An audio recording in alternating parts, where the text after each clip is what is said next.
Hello students, BA second year, विषय समाजशास्त्र।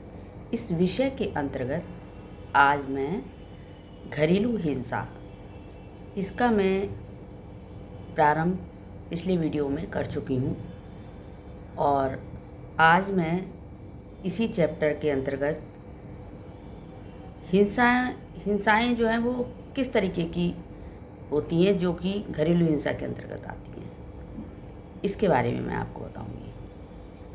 पहले थोड़ा सा घरेलू हिंसा के बारे में बता दूं, जो मैंने बताया था शॉर्ट में कि घरेलू हिंसा किसे कहते हैं। कि ऐसी हिंसा जिसमें परिवार में जो मुखिया होता है, चाहे वो पति हो चाहे वो कोई और व्यक्ति हो, उसके द्वारा या फिर किसी और के भी द्वारा जब पति का पत्नी पर विभिन्न प्रकार से हिंसा का बर्ताव होता है, हिंसात्मक बर्ताव होता है, या मारना पीटना या गाली गलौज करना या नशा करके आना और उल्टा सीधा बोलना, परिवार में बच्चों को डांटना, बच्चों को से मारपीट करना, ये सब जो है घरेलू हिंसा के अंतर्गत आता है। अब मैं इसमें ख़ास तौर से ये बता रही हूँ आपको कि किस प्रकार की हिंसाएं घरेलू हिंसा के अंतर्गत आती हैं। मुख्य जैसे बलात्कार जो है वो एक बहुत बड़ी हिंसा है। ये जो है वो भारतीय दंड संहिता की धारा 376 के अनुसार बलात्कार जो है वो एक बहुत बड़ा दंडनीय अपराध है। इसमें व्यक्ति को आजीवन कारावास तक की सज़ा हो सकती है। जब कोई पुरुष किसी स्त्री से उसकी इच्छा के बिना हत्या का डर दिखा करके या मृत्यु का भय दिखा करके जब संभोग करना चाहता है उस स्त्री के साथ, तो उसे बलात्कार कहा जाता है। इसमें विवाह जो होता है, विवाह में भी बलात्कार आता है। विवाह में बलात्कार को अवैध नहीं माना जाता है।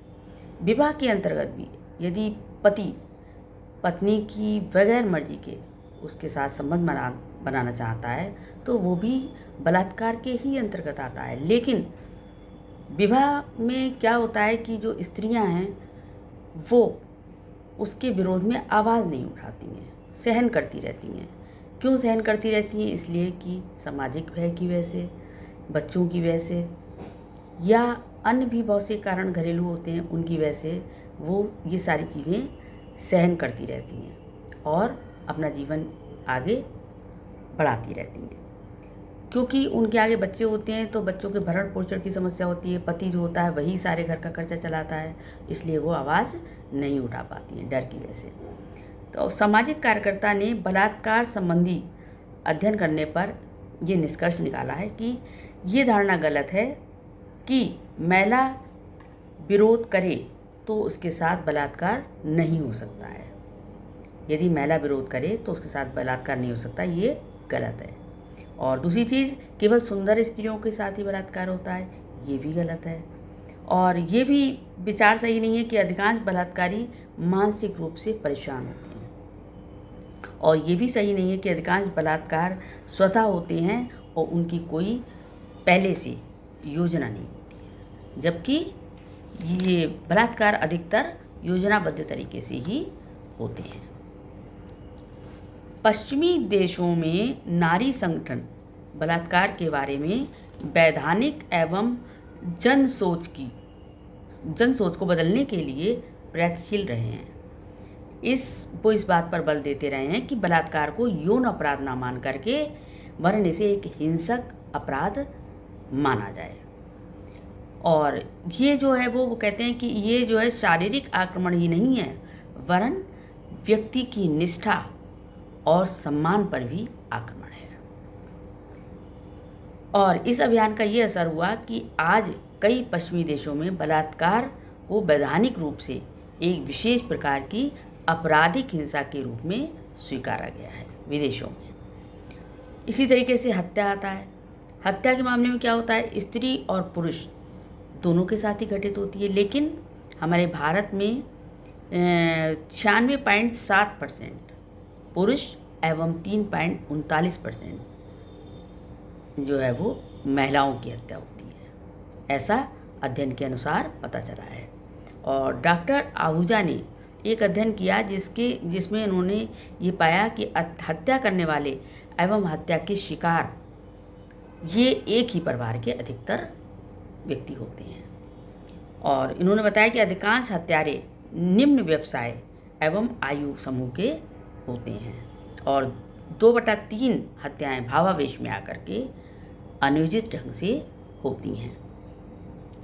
घरेलू महिलाओं की हत्या के प्रमुख कारण स्त्री की लंबी बीमारी या अन्य पुरुषों से यौन संबंध और या फिर छोटे मोटे घरेलू झगड़े हुआ करते हैं। ये जो है वो कारण हुआ करते हैं। इसी तरीके से दहेज से संबंधित हत्याएं भी होती हैं। दहेज के चैप्टर में मैंने बताया था आपको डिटेल में कि दहेज ना देने पर या दहेज दोबारा लेने के लिए स्त्रियों को तंग किया जाता है और इतना तंग किया जाता है कि वो या तो वो स्वयं ही आत्महत्या कर लेती हैं या फिर ससुराल वाले या पति मिलकर के उनको जला देते हैं या उनको मार देते हैं ताकि वो दूसरा विवाह कर सकें और दोबारा दहेज प्राप्त कर सकें। और इसी तरीके से पत्नी को पीटना ये भी गृह हिंसा के अंतर्गत आता है। बहुत से व्यक्ति ऐसे होते हैं शराब पी करके आते हैं घर में और पत्नी को मारना शुरू कर देते हैं। छोटी छोटी बात पे बहाना निकाल करके पत्नी को मारते हैं, बच्चों को मारते हैं। ये भी सब घरेलू हिंसा के अंतर्गत आता है।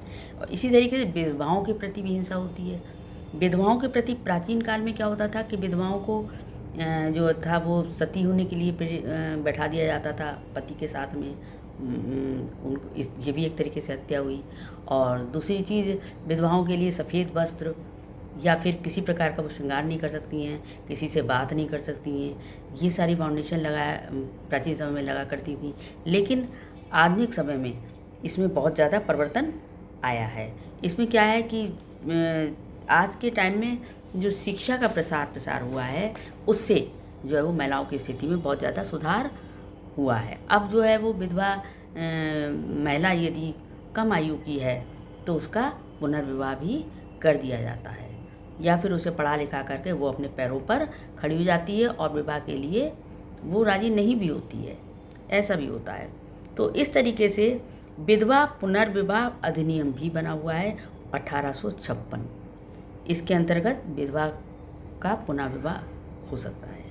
तो ये सारी चीज़ें। फिर नारी हत्या तथा भ्रूण हत्या। नारियों की हत्या कर दी जाती है। भ्रूण हत्या, यदि नारी का ये देखा जाता है कि अगर लड़की है उसके गर्भ में तो उसे मार दिया जाता है ताकि दहेज देना पड़ेगा या फिर उसके ऊपर पैसा पढ़ाई लिखाई पर खर्च करना पड़ेगा। तो इस तरीके से भ्रूण हत्याएँ कर दी जाती हैं। ये सारी चीज़ें जो है वो घरेलू हिंसा के अंतर्गत आती है।